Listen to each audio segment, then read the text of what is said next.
Welcome back to the Gravity Podcast.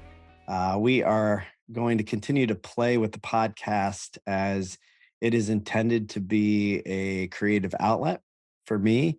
And it's important that I continue to keep it fresh, both for the audience and also so that it stays exciting and challenging for me.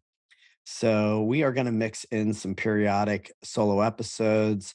Thanks for the great response on the Ask Me Anything episode. Sounds like people really enjoyed that. I like to listen to podcasts that are both really long format, but also I love these like 5, 10, 15-minute snippets. So I'm also going to try to bring you things that I enjoy because I think it's nice to have variety. I think it's nice to have things that come in small doses as well. Sometimes we're just too busy and some of the longer format stuff can seem overwhelming and sometimes it's hard to even give it a try when you're staring at a 50-minute or longer podcast. So in any event, I'm going to attempt to just share with you what's on my mind and kind of just riff about that. One of the things that's on my mind is I was recently at a strategic coach event in Palm Beach, Florida, for the Free Zone group. And Dan Sullivan said something that really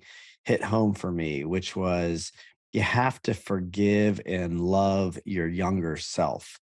And I really like the idea of looking at my younger self and giving it a lot of forgiveness and also love and appreciation for the journey that I've been on. It's easy to look back and think, oh, I should have done this, and why didn't I do that? And I made a mistake here. And really, everything has led exactly to this point. And that's one of the themes that I've really learned in recording these podcasts and listening to so many journeys is that everybody's journey is really a matter of building on what has been experienced and learned along the way. I actually just watched a video clip of Jalen Hurts from the Super Bowl uh, press conference. Immediately after the press conference, a 12-year-old kid, I think a young kid, interviewed him, and they asked him, what are you going to take away from this moment? And he was really humble and honest and just said, I'm going to cherish the moment. I'm going to really go back and look at this as a teachable moment and a moment of gratitude for all the hard work that's gone into this, all the people that have supported him and who have gone through it with him. And just mostly he was in a place of gratitude and, his main message was, you always get a chance to decide if you're going to take away a teachable moment and turn pain into something that has purpose. And, I love that idea. And I think that's the way that I look at my life. And that's what I've learned from so many successful people. If you're looking back and, you're in the gap, Dan Sullivan wrote a book called The Gap or Gain. And in his case, he's saying, let's always measure backwards. Let's look at how far we've come.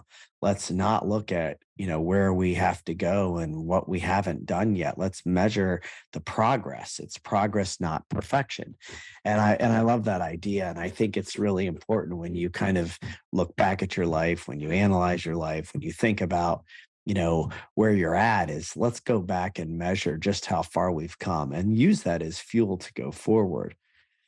Um, a lot of people are just spending time looking around and comparing themselves, which is such a trap. A lot of people are looking at themselves as victims and looking at their lives and saying, I can't do this or this happened to me. And that's such a trap. There's an idea I learned about years ago at the Landmark Forum, which is what you had for breakfast this morning actually is more impactful to you than whatever it is that you're focused on from your past.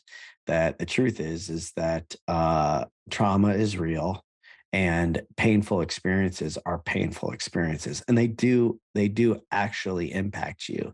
And as they would say in the forum, the sky is blue and the ground is hard, and so now what? And it's not that things don't land in the body. It's not that things aren't horribly hard. Uh, and I take nothing away from capital T trauma and little t trauma that can truly, truly take your life on a ride that can be painful and take a lot of hard work. But at the end of the day, and Katie really likes to talk about choice, at the end of the day, it is a choice. There is a choice that you have to make, that is the now what? And what am I going to do with this? How can I use this to move forward? And ultimately, and I've talked about this book that I'm reading now called The Courage to Be Disliked. It's a beautiful book. And they highlight this belief, and I have said this over and over again in the podcast, that ultimately it's, how can I use this in service of others?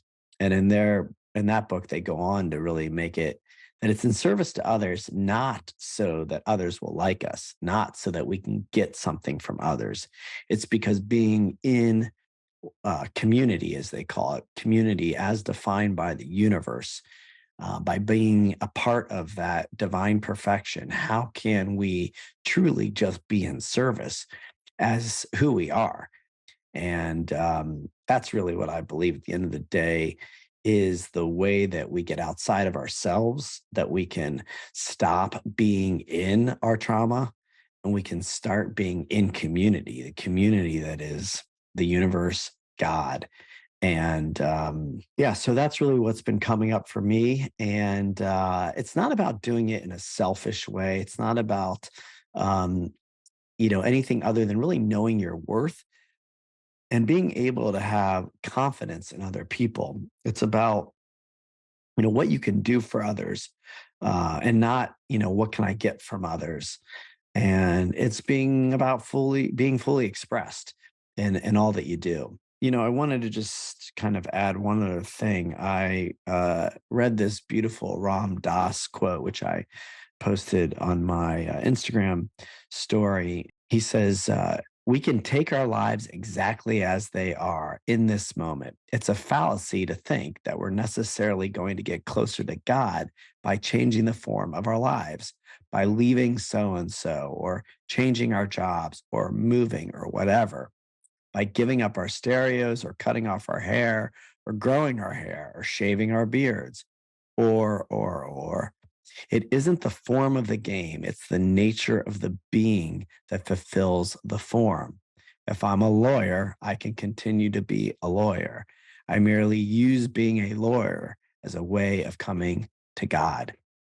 And yeah, I think that's kind of the other main thing that I wanted to just highlight is the way we are being, that it's not so much about what we're doing. It's not a matter of, when I say being in service, that you have to stop being a lawyer or stop being a real estate developer or stop doing whatever you're doing.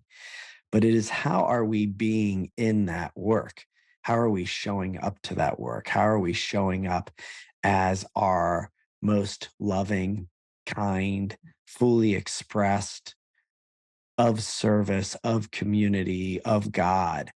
How are we being in one with others? Because that's really what we're here to do.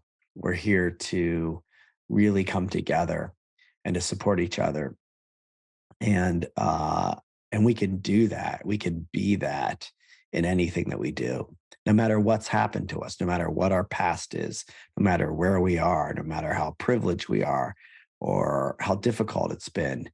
We can show up and be truly who we were meant to be in this lifetime. So I'll leave you with that. I hope that you enjoy your week, and we'll be back next week with more guests and continue to mix it up. And if you enjoy this format, leave a comment and share it with somebody, share it on your social media. We're trying to really, spread the word, the good word, and continue to come together, inspire each other, and have some fun. Have a great week. Thanks.